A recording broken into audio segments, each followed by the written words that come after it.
Bismillahirrahmanirrahim.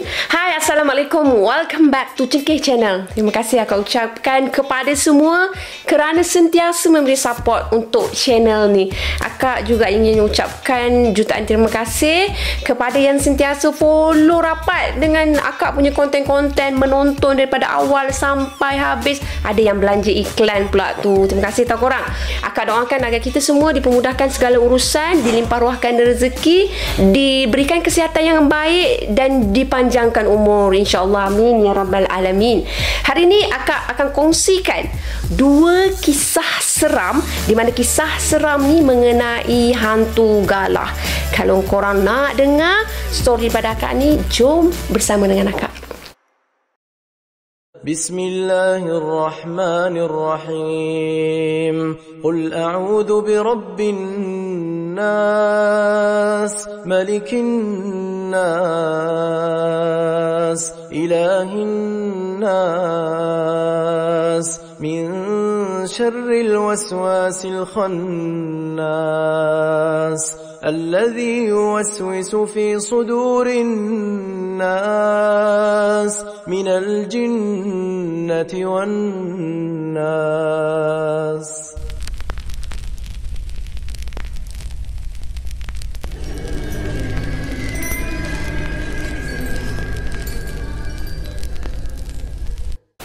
Akak mulakan dengan kisah hantu galah yang pertama.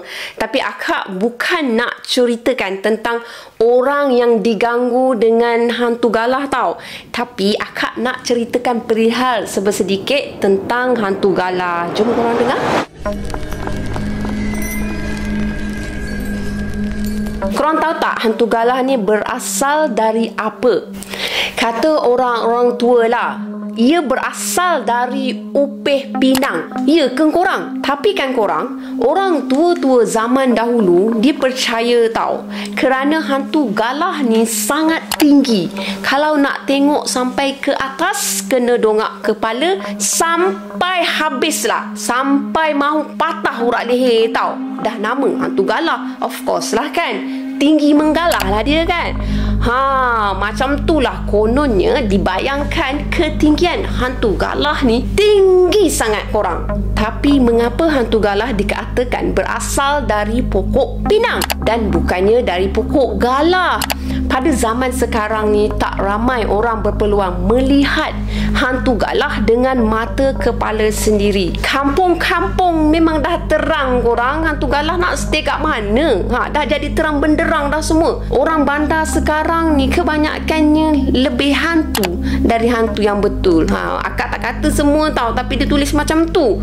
Kat kampung adalah budak ni dipanggil kacang hantu. Macam tu, pernah dengar tak? Kacang hantu. Pendek kata, apa pun yang terjadi di zaman moden ni tetap ada juga hantu. Berbalik kepada kisah hantu galah, dulu-dulu lah, semasa budak-budak ni keluar malam. Budak-budak mana tu? Lelaki dan perempuan yang pergi mengaji, mereka balik beramai-ramai, ibaratnya macam seramai rombongan Cik Kiah. Tak kira lah siapa yang habis ngaji dulu, siapa yang habis ngaji kemudian. Masing-masing akan saling menunggu antara masing-masing untuk balik bersama-sama. Sebab apa? Sebab diorang sebenarnya tak nak terserempak dengan hantu galah dan seumpama dengannya. Kepercayaan orang tua-tua dulu, jalan malam-malam ni akan dikacau hantu. Memang pada masa tu kerap berlaku, dan yang selalu dilihat biasanya jenis hantu galah atau hantu tinggi. Hantu-hantu lain macam penanggal, kak punti, pelesik, susahlah dia orang nak tengok, mungkin lah sebab ketinggiannya tu macam kita juga sama tinggi kan. So tak jelas lah kalau kita keluar rumah kan, kita nak tengok tu macam kalau ternampak lah kan. Tapi kalau hantu galah ni, kalau misalnya kata kita keluar rumah pun kita boleh nampak dah dia punya ketinggian dah besar, nama pun besar kan. Kalau ada pun pada masa tu lah, budak-budak tu pun dia susah nak perasan ni. Kadang-kadang kita tengok macam ada bayang-bayang putih, lembaga putih macam tu lah kan. Jadi tak boleh nak fokus kepada ketepatan hantu tu berbanding dengan hantu galah. Buat penat je. hantu-hantu tu mengacau bagai kan. Orang nampak tak nampak juga. Atas nasib lah kan, nampak kan. Sebaliknya hantu galah ni, macam yang akak cakap lah, kita boleh tengok dari jauh pun dah nampak.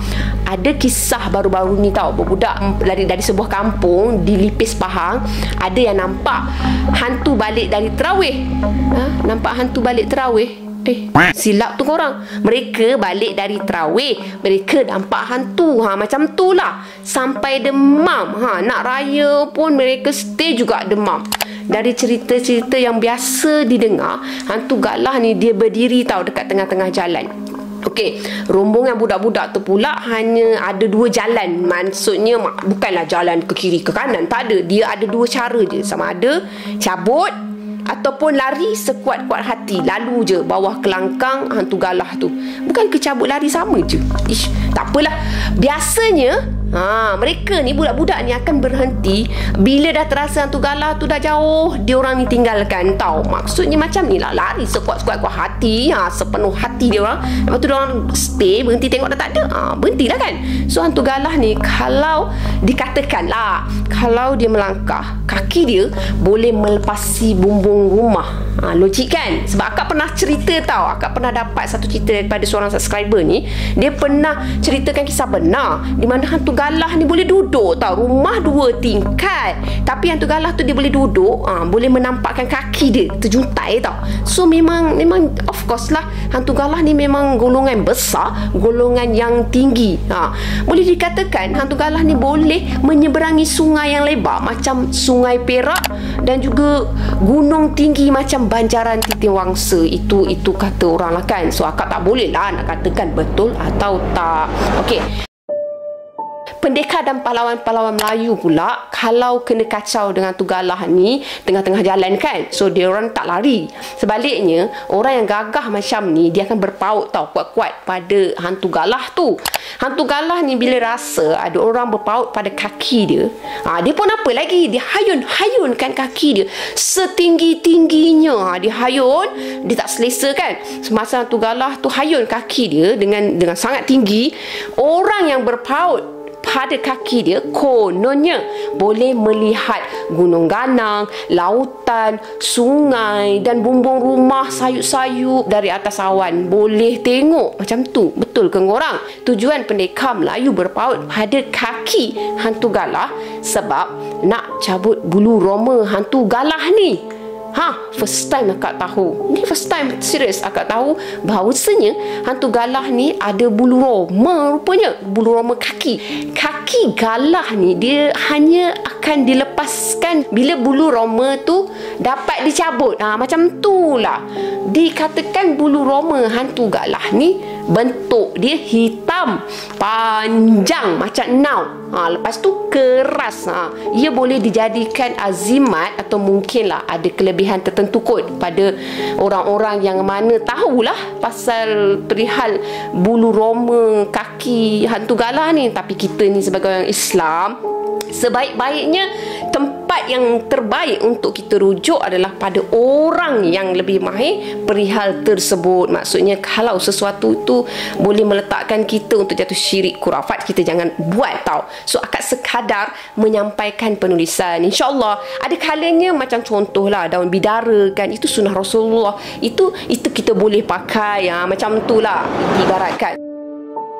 Kisah hantu galah berasal dari Upih Pinang ni ada kisahnya yang tersendiri. Masa tu seorang tua yang menemani isteri dia keluar rumah pada waktu malam telah terserempak dengan hantu galah. Orang tua tu masa tu kebetulan pula dia bawa parang. Dia tujuan dia bawa parang tu mungkinlah ada kegunaan dia kan. So bila dia nampak hantu galah tu, dia teruslah menebaskan ke kiri ke kanan ikut dan hayunlah tangan kan. Kononnya dia nak melawan lah dengan hantu galah tu. Besok paginya bila dia lalu balik semula dekat kawasan yang dia berlawan semalam tu, dia tengok Upih Pinang berselerakkan dekat denai kecil tu yang jadi laluan malam tadi tu lah. Malam tadi pula dah Upih tu hancur, seolah-olahnya dah dicincang selumat-lumatnya. Makhluk alam gaib tak kira apa jenis jin ke, syaitan ke, memang boleh menjelma dalam bermacam-macam cara, masuk bermacam-macam bentuk ke orang.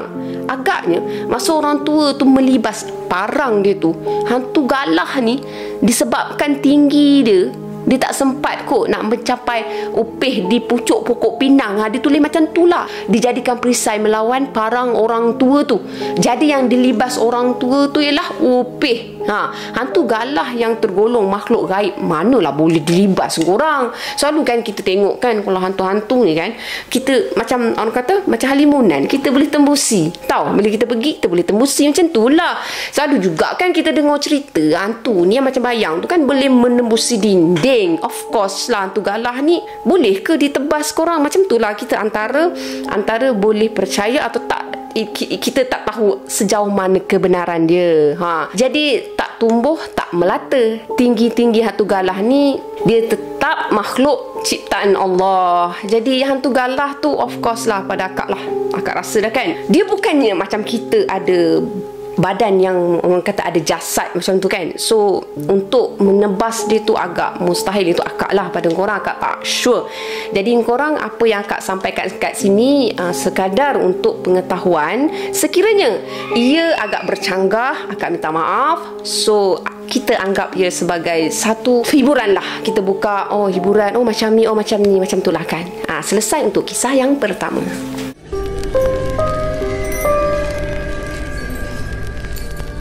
Teruskan dengan kisah seram yang kedua. Kisah seram yang kedua ni masih berkisahkan mengenai hantu galah. Sikit lah, tak banyak lah. Okey, kisah ni berlaku ketika Luqman, bukan nama sebenar. Masa tu Luqman dia menghabiskan pengajian ijazah dia. So sementara dia nak menunggu kerja, nak menunggu ijazah dia, dia baliklah kat kampung dia yang terletak dekat Pekanti, Pulau Pinang, untuk menghabiskan cuti yang dia tak tahu, tak pasti berapa panjang cutinya tu. Dekat kampung dia tu pada masa tu ada 2 orang budak tahu yang sangat nakal. Seorang nama dia Mat, seorang lagi nama dia I.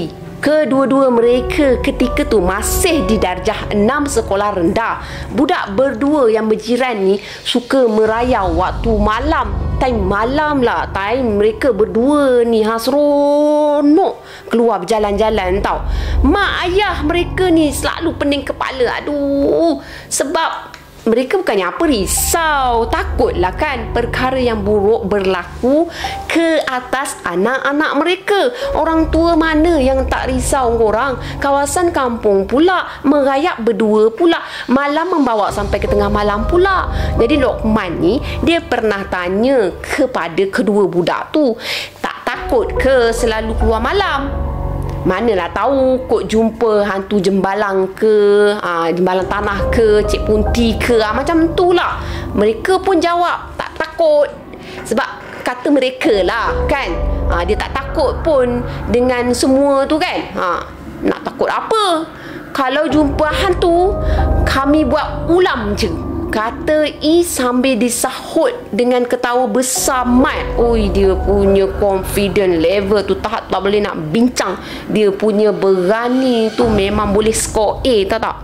Amboi, depa cakap besar no, bisik Luqman dalam hati. Kebetulan dekat rumah Luqman ni ada sebatang pokok durian yang buahnya selalu sangat menjadi tau.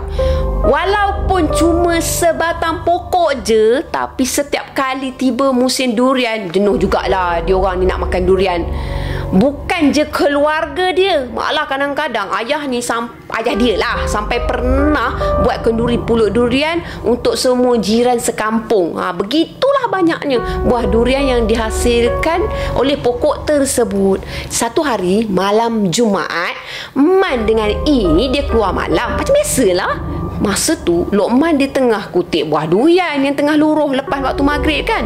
Mereka ni masa tu melintas di depan Luqman dengan basikal mountain bike mereka.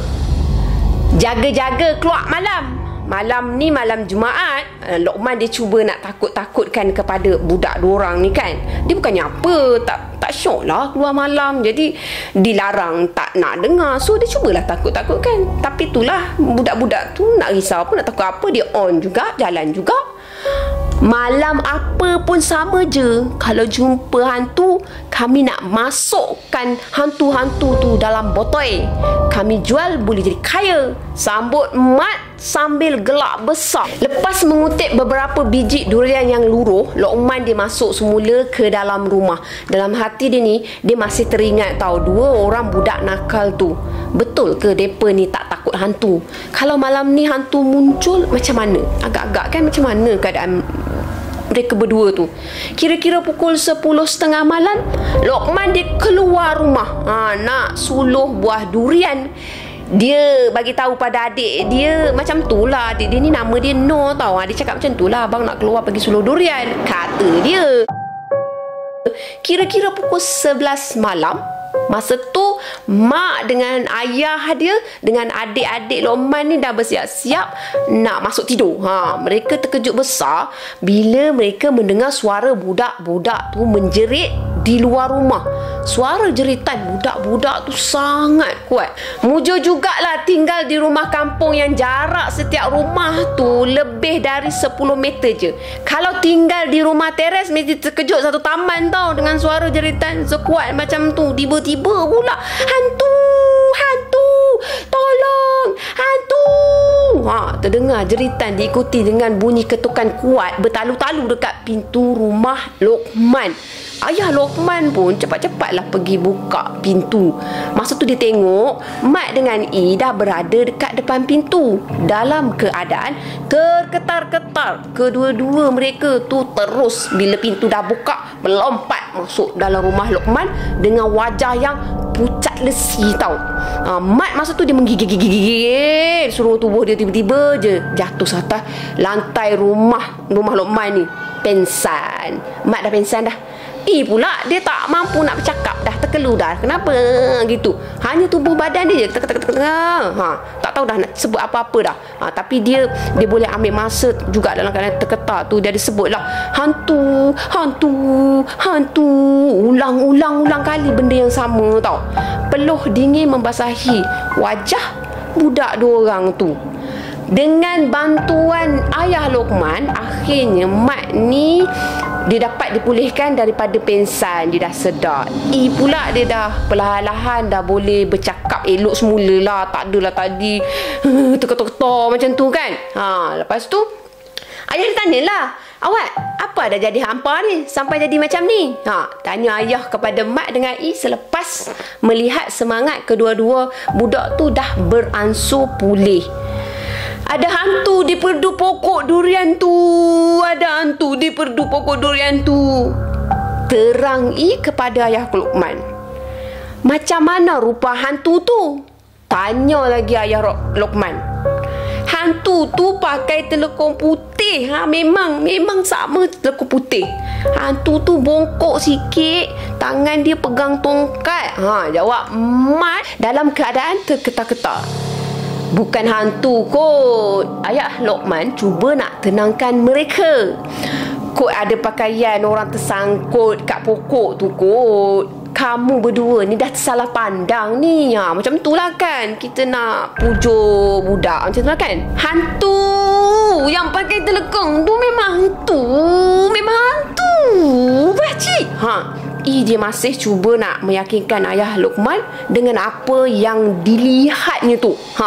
Dia terlompat-lompat macam hantu cerita filem Cina. Dia kata macam tu lah.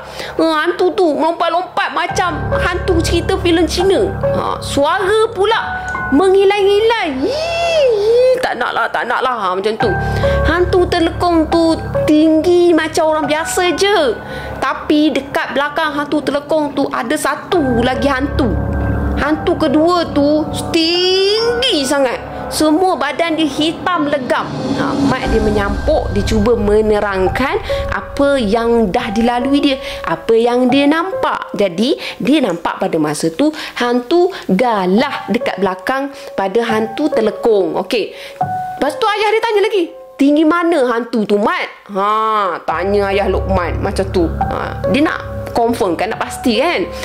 Sempat lagi tu buat kira-kira tu. Tinggi 10 kaki kot. Tinggi 10 kaki. Tingginya hantu tu. Kalau 10 kaki maknanya 3 meter lebih. Mana ada manusia dekat planet bumi ni tinggi 3 meter lebih macam tu?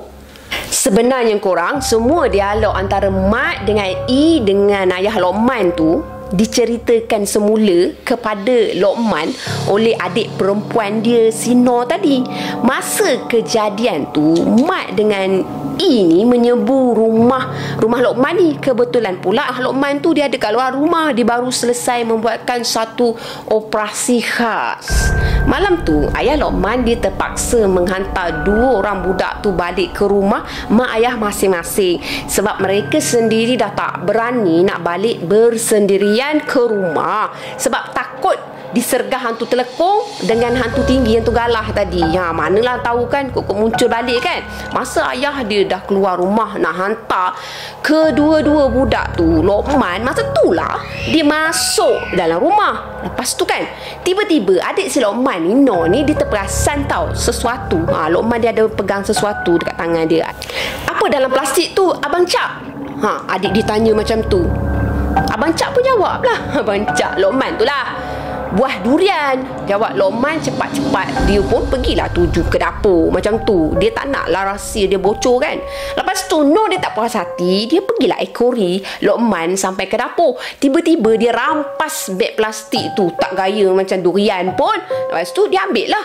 Patutlah tadi orang cari telekong nak solat tak jumpa. Rupa-rupanya Abang Cak yang ambil je. Abang Cak lah punya rupanya jadi hantu telekong. Usik Mat dengan E kan. Kesianlah kat depa Abang Cak, sampai ada yang pengsan, kata No sambil dia macam ketawa. Kak tak tahu pula. Okey, jangan bagi tahu ayah No, nanti Abang Cak kena bedol, pesan Luqman kepada No. Tapi Abang Cak duk usik budak berdua tu dengan siapa? Siapa kawan Abang Cak yang duduk kat belakang Abang Cak tu? No dia tanya lagi kan. Kawan? Kawan mana pula? Tak ada kawan Abang Cak sorang-sorang je yang pi usik depa. Mat dengan E kata ada hantu panjang dekat belakang Abang Cak. Depa kata hantu tu berbulu tebal, hitam. Hantu tu kat belakang tu tinggi Abang Cak, oi, sangat tinggi. Hantu panjang di belakang Abang Cak? Mana ada? Tinggi mana hantu panjang yang depa duk nampak tu? Depa kata tinggi dia 10 kaki. Siapa kawan Abang Cak hok tinggi 10 kaki hok duk belakang Abang Cak tu? Habaq mai lah. No dia tanya juga dekat Abang Cak dia tu. Mana ada kawan Abang Cak tinggi 10 kaki? Tiba-tiba masa tu kan bulu tengkuk Luqman ni dia rasa meremang. Tante, Luqman dia pernah dengar tau daripada orang tua dekat kampung tu tentang cerita hantu panjang yang digelar sebagai hantu galah. Kononnya hantu galah ni hitam berbulu tebal, lepas tu tinggi sangat, setinggi galah yang kait pokok kelapa tu. Biasanya hantu galah ni ditemui berdekatan dengan kawasan hutan belukar. Takkanlah hantu galah tu tersesat dari hutan, lepas tu masuk pula kat kampung dia, nak bantu dia, nak kenakan budak-budak berdua tu. Macam tak logik lah kan. Patutlah masa dia tengah menahan ketawa bila tengok budak dorang tu terjerit-jerit dekat depan tangga rumah dia tu, masa tu macam ada suara orang batuk-batuk kat belakang tau, jelas.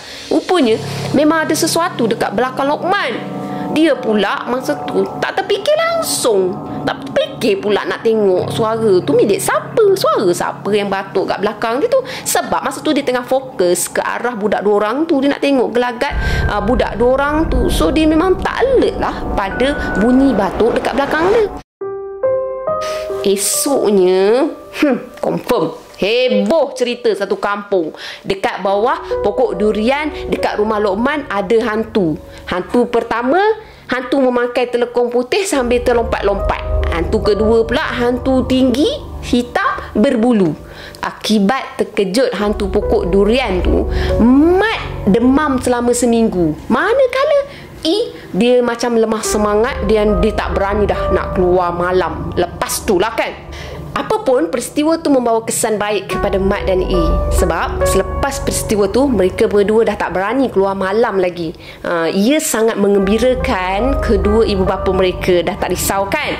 Tentulah kedua ibu bapa mereka ni berterima kasih kot kepada kedua-dua hantu tu yang dah berjaya memulihkan perangai negatif anak-anak mereka. Sekurang-kurangnya anak-anak mereka ni lepas tu dengar nasihat orang yang lebih tua dari dia. Cuma Luqman je pada masa tu dia masih tertanya-tanya lah sampai ke hari ni, siapa gerangan lembaga hitam tinggi dekat belakang dia tu? Betul ke Tuhan tu galah? Apapun, Luqman dia bersyukur dia tak adalah terima gangguan daripada hantu galah tu. Selepas tu mungkin kerana dia ingat kami ni satu geng kot gitu. Kalau Luqman ni dirasuknya pada masa tu, pecahlah tembalang dia. Yang nak kenakan budak 2 orang yang nakal tu kan. Itulah korang, dalam kita mengusik orang ni belum tentu lagi kita tak diusik. Apapun, sama-samalah kita dekatkan diri pada Allah Subhanahu Wa Taala, tunaikan solat 5 waktu tu wajib, dan banyakkan berzikir, banyakkan juga berselawat ke atas junjungan Nabi kita, Nabi Muhammad SAW. Semoga kita semua sentiasa dilindungi dari sebarang gangguan jin, syaitan dan iblis, insya-Allah. Amin ya rabbal alamin. Selesai story akak yang kedua. Okeylah korang dah lalang ni kan, akak bacakan story-story tentang tu galah. So akak nak ceritakan kepada korang apa yang pernah akak lalui sebagai bonus track untuk korang semua. Jadi kisah dia macam ni tau. Masa akak sekolah rendah, akak tak sure masa tu akak darjah 2 ke darjah 3 ke darjah 4 ke, akak memang betul-betul lupa. Akak mengaji bukannya dekat kawasan rumah, sebab kawasan kampung akak tu jarak rumah jauh tau. Boleh dikatakan seekar tanah, 2 ekar tanah tau. So akak dengan adik-beradik akak ni nak pergi mengaji, memang kita orang kena jalan jauh. Bila nak jalan jauh ni tahulah korang, kami perlu melintasi satu sungai tau. Dekat sungai tu dia ada sepohon pokok besar tau korang. Pokok tu stay ada sampai sekarang, tak ada orang pun yang tebang pokok tu. So bila akak dengan adik-beradik akak, abang-abang lah kan, nak pergi mengaji, kita orang kena lalui pada sungai tu. Satu kisah dekat situ, kita orang ada jumpa satu lembaga tau. Dekat sungai tu dia ada macam satu tempat duduk. Kalau kami ni kami panggil kalbot, macam tu lah tempat duduk tu. Masa tu ada macam lembaga berbulu duduk dekat situ. Kalau kita orang tegur pada lembaga tu tak akan pandang pada kita orang. Masa tu lah kita orang akan rasa something wrong tau dengan lembaga yang bentuk badan dia macam manusia. So kita orang cepat-cepat lah lari balik ke rumah guna jalan shortcut. Jalan shortcut tu pula dia bersemak samun, berdekatan dengan pokok yang akak cakap tinggi tu. Okey, jadi akak nak cerita pasal tu galah je, tak naklah pasal lembaga tu. So pada satu hari ni kan, akak macam biasalah pergi mengaji, rumah tok guru mengaji akak dengan abang-abang akak. So kita orang berjalan, bila dah berjalan on the way pergi tu okey lagi.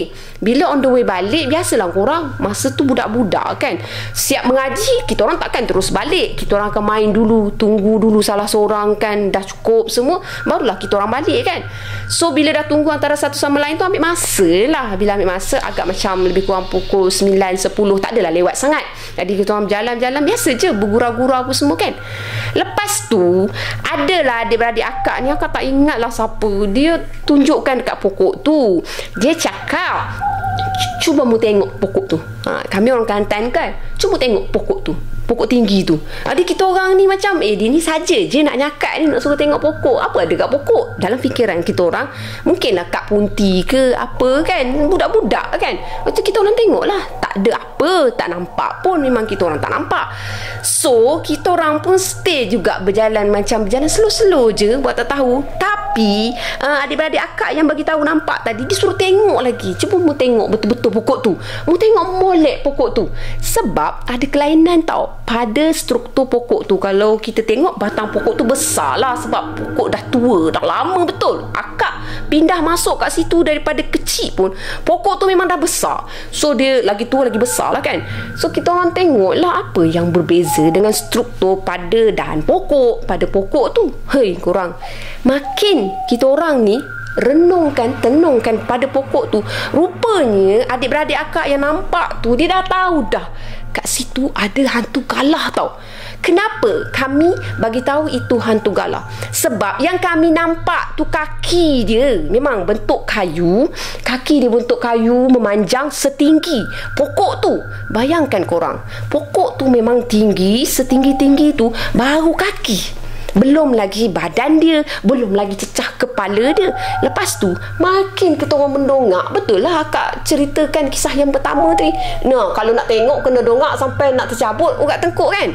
Bila kita orang tengok betul-betul gitu, hantu galah tu dia mendongak, bukan mendongak, sorry. Hantu galah tu dia membongkok, dia macam nak nunduk ke arah kita orang. Tapi disebabkan hantu galah tu tinggi, lambat tau nak sampai dia punya muka. Dia punya muka lah ke arah kami kan, nak membongkok macam tu kan. Apa lagi, kita orang pun cepat-cepat lah, cabut lah, lari masing-masing dah, tak tunggu dah. Siapa adik, siapa abang apa semua, memang terus lari balik ke rumah. Bila sampai dekat rumah, tercungap-cungap lah masing-masing duduk dekat depan rumah. Tapi nak lagi ngintai, sebab rumah kita orang ni dia macam dia jalan besar macam tu kan. Lepas tu rumah kita orang berada, dia ada jalan shortcut tau, jalan semak macam tu berdekatan pokok tu. Lepas tu dalam melalui jalan semak tu, itulah rumah kita orang.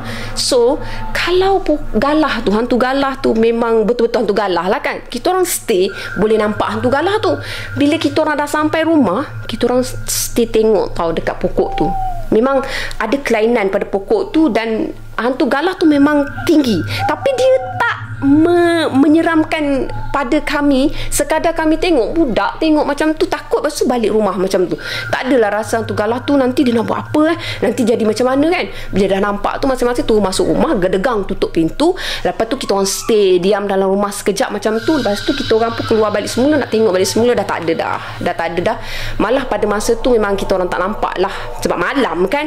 So memang tak nampak pada pokok yang memang stay kat situ. Cuma yang peliknya, masa kita orang nak tengok balik semula pokok tu, masa kita orang dah sampai rumah, bulan dia agak terang. So kita orang stay boleh nampak pada hantu galah tu. Sebab itulah akak cakap, akak pun tak tahulah macam mana akak nak kategorikan hantu galah ni macam mana. Tapi mungkinlah kalau kita kata berpaut, tadi kan kisah yang pertama kita cakap seseorang tu berpaut pada hantu galah, mungkin kita boleh berpaut pada hantu galah tu. Tapi selepas tu apa yang akak tengok, hantu galah tu lenyap. So hantu galah tu dia bersifat bukan jisim macam kita ni, ada bentuk badan. So kita boleh stay dan kita boleh pegang. Tapi hantu galah ni sometimes mungkin kita boleh pegang, dan sometimes mungkin kita tak boleh nak pegang atau sentuh dia akan hilang dalam keadaan yang macam tu aja. So itu apa yang akak pernah lalui semasa akak nampak hantu galah. Okay korang, sekian sahaja perkongsian akak untuk kali ini. So korang, sekian sahaja perkongsian akak pada hari ini. Ini perkongsian akak, dan sekian saja story-story akak pada kali ini. Apa yang baik sama-sama kita ambil jadikan sebagai toladan, dan apa yang buruk sama-sama kita ambil jadikan sebagai sempadan. Akak tegaskan dekat sini, apa yang tak baik kita jangan ikut, kita jangan simpan dalam kepala kita. Apa yang baik, yang tu yang kita tuju, yang tu kita ambil. InsyaAllah hidup kita akan lebih terang dan lebih dipermudahkan, insyaAllah. Amin ya rabbal alamin. Baik korang, Assalamualaikum. Terima kasih kerana sudi menonton sampai habis. Bye, Assalamualaikum. Bye.